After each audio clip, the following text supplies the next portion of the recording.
You know, after the 2005 Science Postens cartoon by the conservative magazine in paper in Denmark, the only paper really in Europe that was still willing to draw pictures of Muhammad in the same way they're willing to draw pictures of any other religious, political, you name it, figure, was Charlie Hebdo. So Charlie Hebdo stood out alone. Charlie Hebdo was attacked.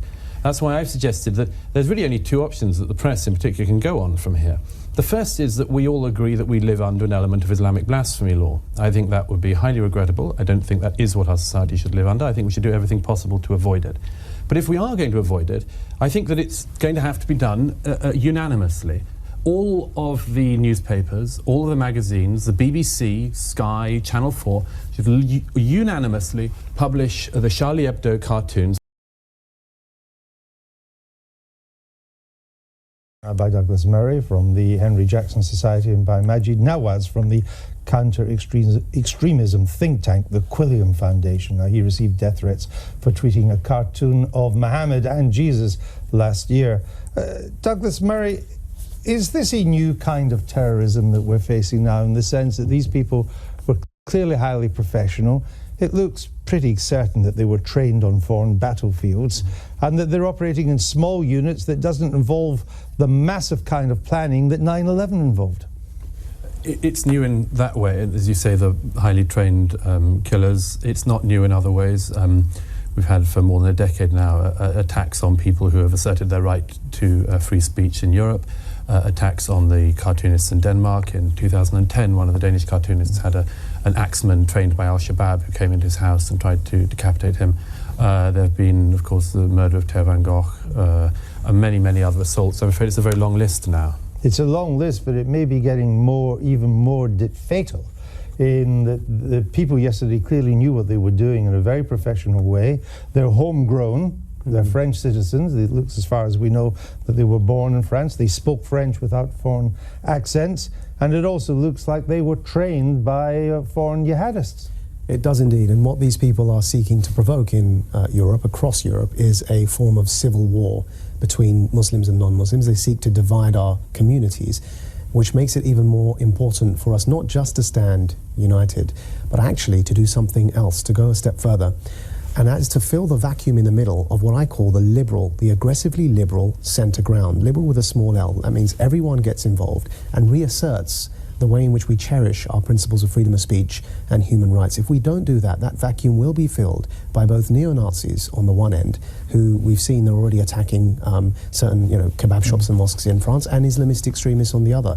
And that vacuum, it has been left alone in that way to be filled by the two extremes, because liberals haven't been speaking out enough to challenge Islamist extremism, to challenge the way in which we've been eroding our values, and everything that the Islamists have wanted to achieve and the way they're dividing communities, they've been getting away with so far. You know, this is a tactical assault on the magazine. The strategy that sits above that tactic is something else entirely. It's not just about the magazine here, though of course they've targeted something because of the cartoons. Can I just pick up on that very quickly? I agree very much with the majority of Maajid's sentiment. I mean, I think this has always been a risk. It's a risk because mainstream politicians in France, Britain, elsewhere have ignored a lot of this problem. You know, before Christmas, the attacks, people shouting Allahu Akbar and driving cars into people. The French president said, this is lone acts of madmen. Everyone else can see what this is. It isn't simple attacks of lunacy. But the one thing, if I may say, I slightly disagree with Maajid on, it's true that is a great risk. That this centre ground is losing its confidence. However, I think we shouldn't attribute motives to the gunmen. They haven't expressed. I think it's very clear at the moment. The gunmen did not go in order to divide us. They went in to assert Islamic blasphemy laws in a European city on 12 people in the office and of a European magazine. Yes, but it is to enforce a particular idea of blasphemy law. Well, I want to come on to the politics in a minute, but let's look first of all at the security implications, because the security forces in this country are very worried that this could easily happen in this country. Indeed, some are surprised that it hasn't already.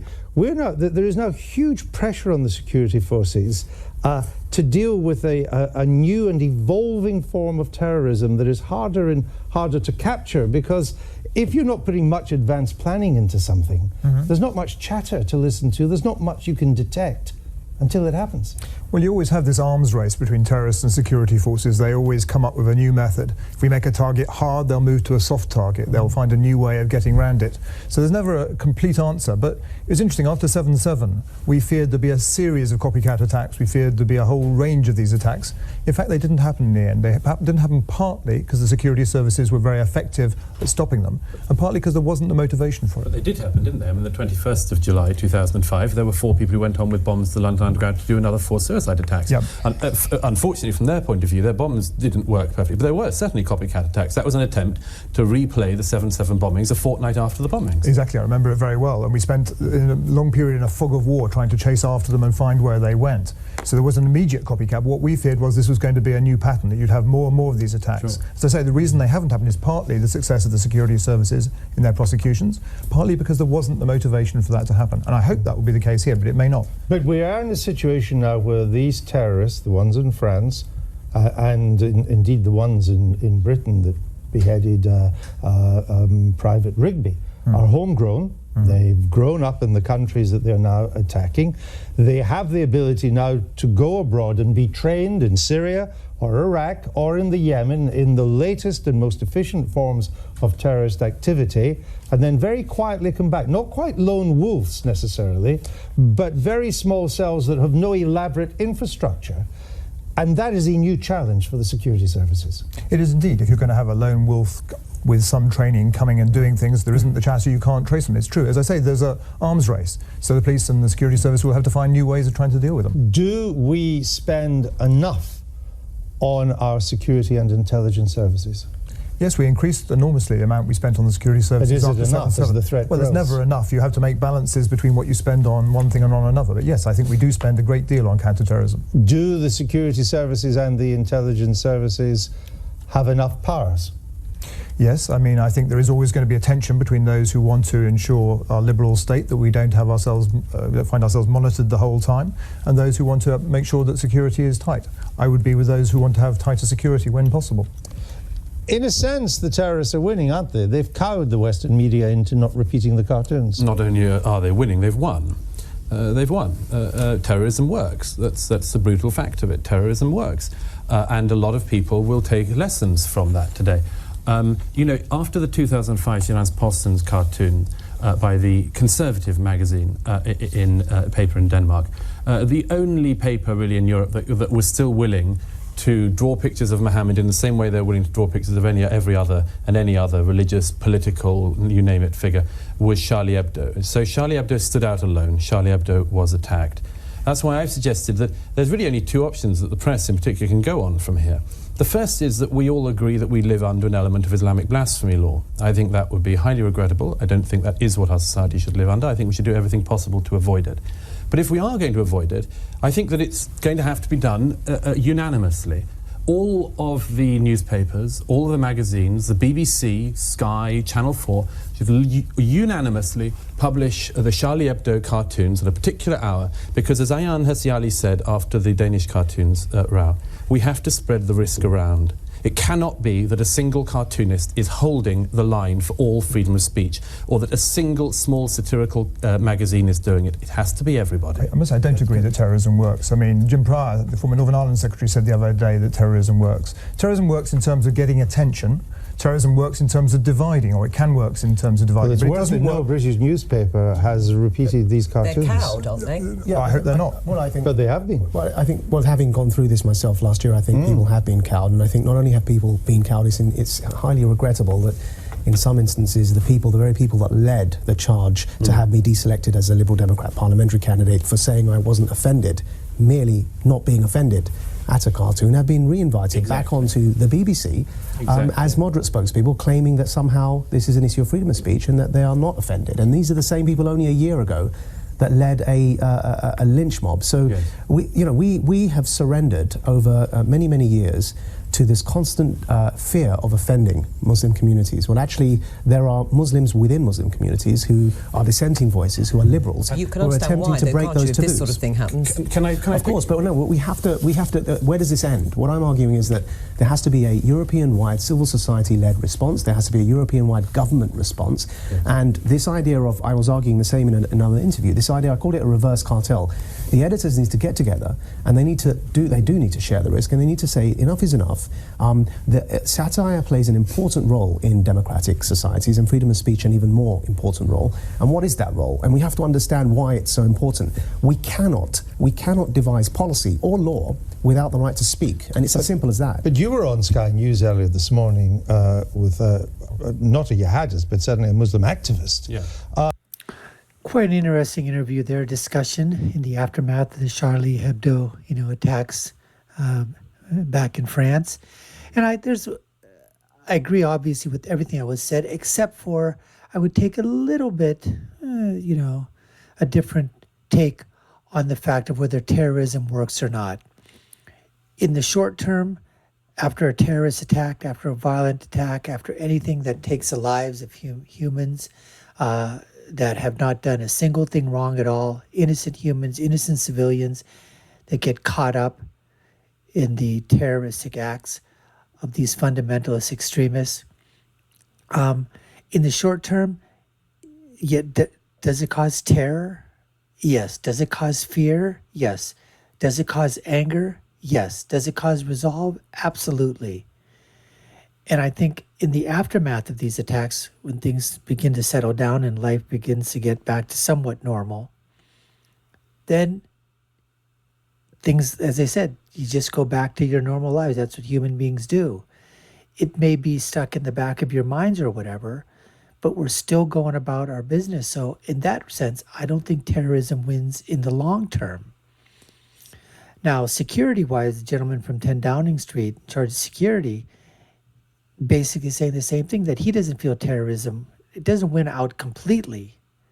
And to say that terrorism wins right away, I think in a sort of sense is, giving up a little bit of our precious freedoms, slowly but surely, to the terroristic element.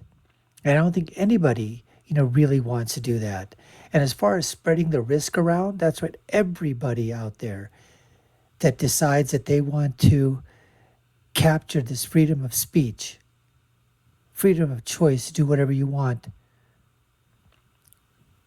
to be able to publish, to write, to express your views, your values, your opinions, without the threat of repercussion, without the threat of violence, without the threat of a terrorist incident, of violent incidents happening in just a nirvana type world. That was what we would all hope for. But we don't live in that type of a world. We live in a much completely different world where people, they just get ticked off, pissed off for just anything. And that they think that they can put their values, their cultures above another value, above another culture, when they're not even the predominant value, the predominant culture, predominant religion in a certain area of society or a certain geographical boundary or in a country. So that instead of adhering to the laws of that country, living within those laws, no, to try to impose their will, their fundamentalism, their extremism, their culture, their values onto a country that receives some of them in the beginning in small numbers and now increasingly large numbers. And it's just a small faction, people, that's doing this. But it doesn't take a lot, just like the gentleman was saying too, from 10 Downing Street, a lone wolf. The moderator basically saying that these people have gone, they're French citizens, they are British citizens, and they have the passports, they freely travel to parts of Syria, to parts of Yemen, to Saudi Arabia, to other parts of the Middle East to get training. And then they come back. And they're radicalized from when they leave here. They become even more radicalized when they come back. And they decide, maybe just one or a few, to perpetrate some type of a terrorists act upon the civilian population. And so like they're saying is that if there's not a huge amount of cells, if there's not a lot of chatter going across, the airwaves, over the internet, if it's just a small little cell, just a collective cell, just a couple of individuals, it doesn't take a lot to wreak havoc upon a population and destruction as well. Anyways, folks, we appreciate you taking the time to watch. You've been watching the Dr. Nasir Shaikh Show. I've been your host, Dr. Nasir. If you liked our content, please, we'd love you to subscribe to the channel, like, share, and follow us. You all know what to do. Take a look at our other video links above and below. I'll leave you with my final thought, which is, when you're right, you're right. And when you're left, you're wrong. Until next time, folks, take care and stay safe.